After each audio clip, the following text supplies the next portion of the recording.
an object. It is denoted by V. Volume is measured in cubic centimeters, or we can also call centimeter cube. Bigger unit is cubic meter or meter cube. Now, how to measure volume?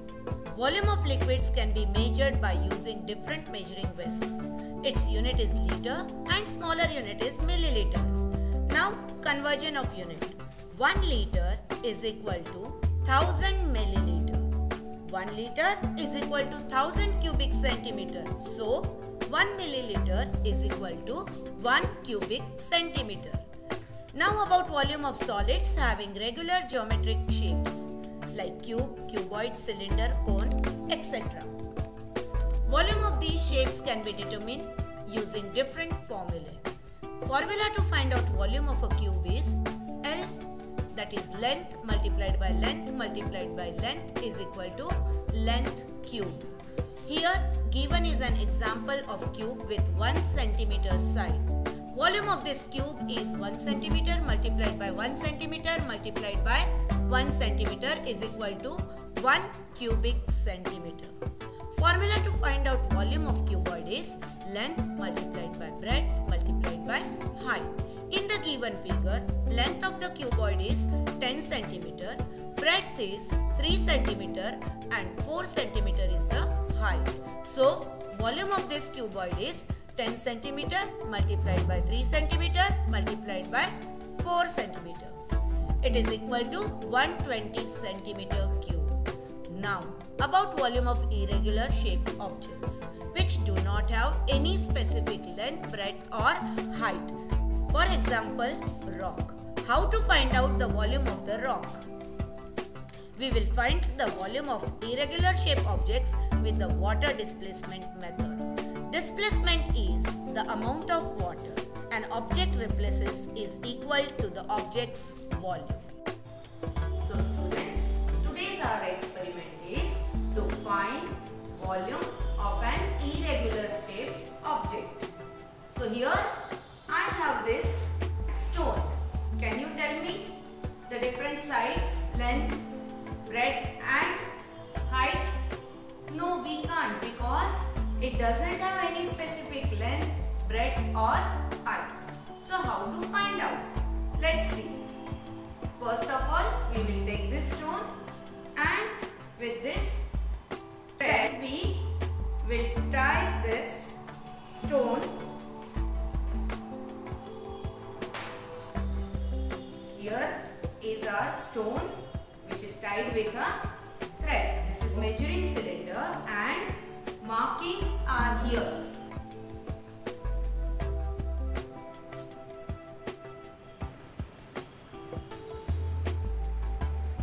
Now we will take water in the measuring cylinder. How much water? We can measure it here. Yes, we are taking here 100 ml water. We have taken here in the measuring cylinder 100 ml water. Now I am immersing this stone in the water. As it goes in the water, water level rises. Now we have to take reading of this. Water level rised up and I have taken measurement of it. Now the level of water, it is 108 milliliter. So we will write here initial water level, it was 100 ml and final water level, it means after immersing the stone, it's 108 ml. Now we have to subtract this. V1 means initial water level from V2 means final water level.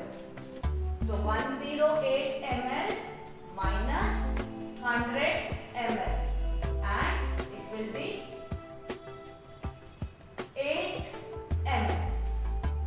So we can say that volume of this stone is 8 milliliter. But volume of solid objects we never calculate in milliliters, so we will convert it into cubic centimeter, and it is 1 milliliter is equal to 1 cubic centimeter. So it is 8 cubic centimeter.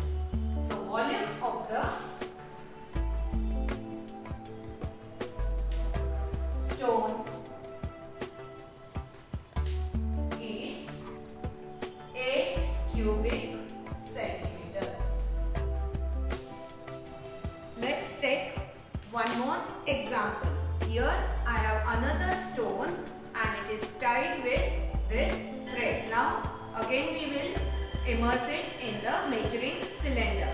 The initial volume, again here we have taken 100 ml and I am putting this stone inside the measuring cylinder.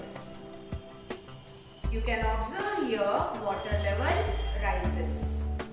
Now again we have to take reading of this and we have to find out the difference between two water level, that is final water level and initial water level, and whatever will be the answer of that subtraction, that will be the volume of irregular shaped stone.